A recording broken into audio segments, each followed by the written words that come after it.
नमस्कार साथियों, 12वीं कक्षा हिंदी विषय के अंतर्गत काव्य खंड का 8वां पाठ लक्ष्मण मूर्छा और राम का विलाप।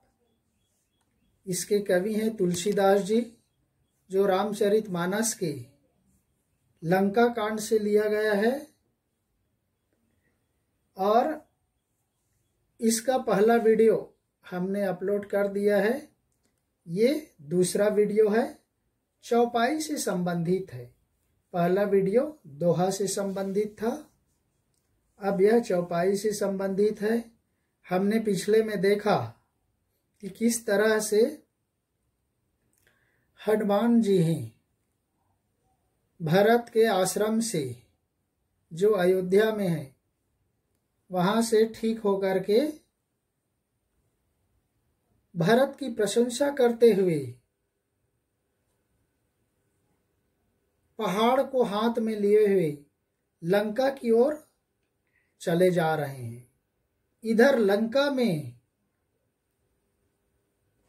श्री राम जी अपने भाई लक्ष्मण को, जो मूर्छित अवस्था में हैं, उनको देख करके क्या विलाप कर रहे, क्या वर्णन कर रहे, उसी का वर्णन इन पंक्तियों में कवि ने किया है।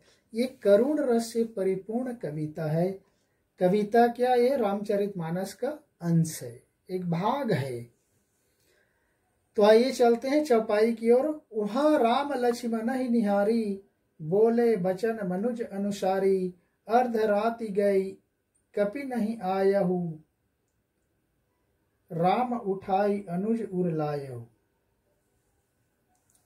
यहाँ पर लंका में श्री रामचंद्र अपने भाई लक्ष्मण की मूर्छित अवस्था को देखकर बहुत व्याकुल हो जाते हैं, अधीर हो जाते हैं और व्याकुल होकर के वह ईश्वरीय अवतार राम सामान्य मनुष्यों के समान, मनुष्यों के जैसा वचन बोलने लगते हैं। बोले बचन मनुज अनुसारी, वह सामान्य मनुष्यों के समान कैसे बोल रहे हैं। नीचे पंक्तियों में दिया है, अर्ध राति गई कपि नहीं आयऊ, राम उठाई अनुज उर लायऊ। वह कहने लगते कि आधी रात बीत गई, अभी तक हनुमान, कपि मीन्स बंदर, अर्थात हनुमान जी नहीं आए, क्योंकि सुषेण वैद्य ने उनको बता दिया है कि इसको जो उपचार करना है वह रात्रि के समय में ही हो जाना चाहिए। सूर्योदय के साथ ही लक्ष्मण का जीवित रहना संभव नहीं है, अर्थात उनकी मृत्यु हो जाएगी। इसलिए राम जी रात के समय को देखते हुए बता रहे हैं कि अभी आधी रात निकल गई, मतलब रात का आधा समय पार हो गया, अभी तक हनुमान नहीं आए।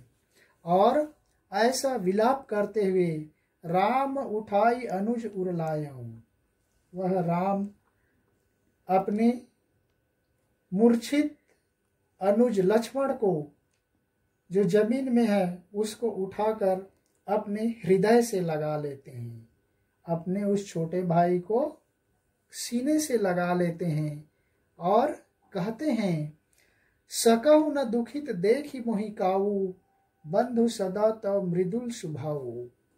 वह कहने लगते हैं कि हे भाई लक्ष्मण, सकहु न दुखित देखि मोहि काऊ, आपने तो कभी मुझे दुखी होते नहीं देख सके, आप कभी मुझे निराश होते कभी देख नहीं सके, उससे ज्यादा आप दुखी होते।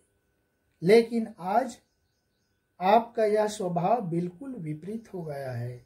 बंधु सदा तो मृदुल स्वभाव, हे भाई आपका स्वभाव हमेशा सरल रहा है, सरल स्वभाव का रहा है, कोमल स्वभाव का रहा है, और इसलिए आप मुझे कभी दुखी होते नहीं देख सके थे।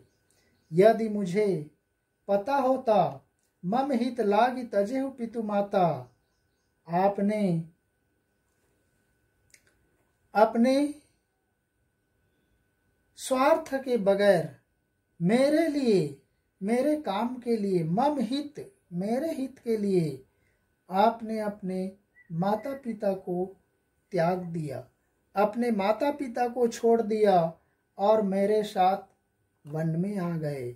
और वन में आकर के सहे हु विपिन हिम आतप बाता, वन में आकर के आप इस जंगल के सर्दी, गर्मी, धूप और आंधी तूफान के कष्टों को कैसे सहन कर रहे, जबकि तो वनवास मुझे हुआ था, आपको नहीं हुआ था। इसके बावजूद भी आपने उस अयोध्या की सुख सुविधा को त्याग कर मेरे साथ जंगलों में रहकर यहाँ की सर्दी, गर्मी, बरसात, धूप, आंधी तूफान के कष्टों को झेल रहे हो, सह रहे हो। इस तरह से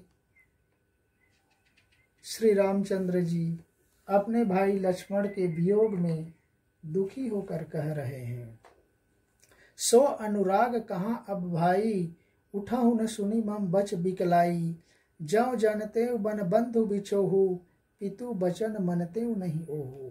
वह कहने लगते हैं कि हे भाई लक्ष्मण, वह आपका पहले का प्रेम, वह पहले की प्रीति अब कहाँ है। पहले तो मुझे थोड़ा सा दुखी देख कर के आप ज़्यादा दुखी होते थे, लेकिन आज मैं पूरा दुखी हूँ आपके बगैर।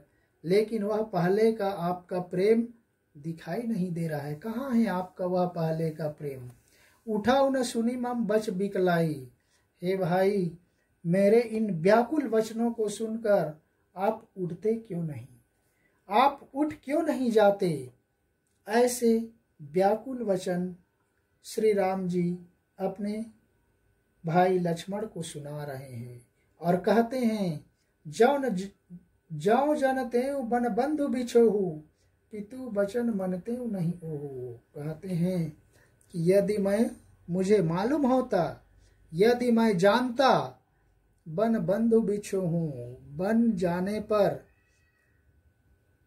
वन में मेरे भाई अनुज से मुझे बिछुड़ना पड़ेगा, उससे अलग होना पड़ेगा, तो मैं पितु वचन मनते नहीं ओहु, मैं उस पिता के वचन को नहीं मानता, मैं अपने पिता की आज्ञा का पालन नहीं करता, जिसमें मुझे वन में अपने लक्ष्मण जैसे भाई से अलग होना पड़ता। ऐसा श्री राम जी अपने मूर्छित भाई लक्ष्मण के सामने अपनी वेदना प्रकट कर रहे हैं, विलाप कर रहे हैं।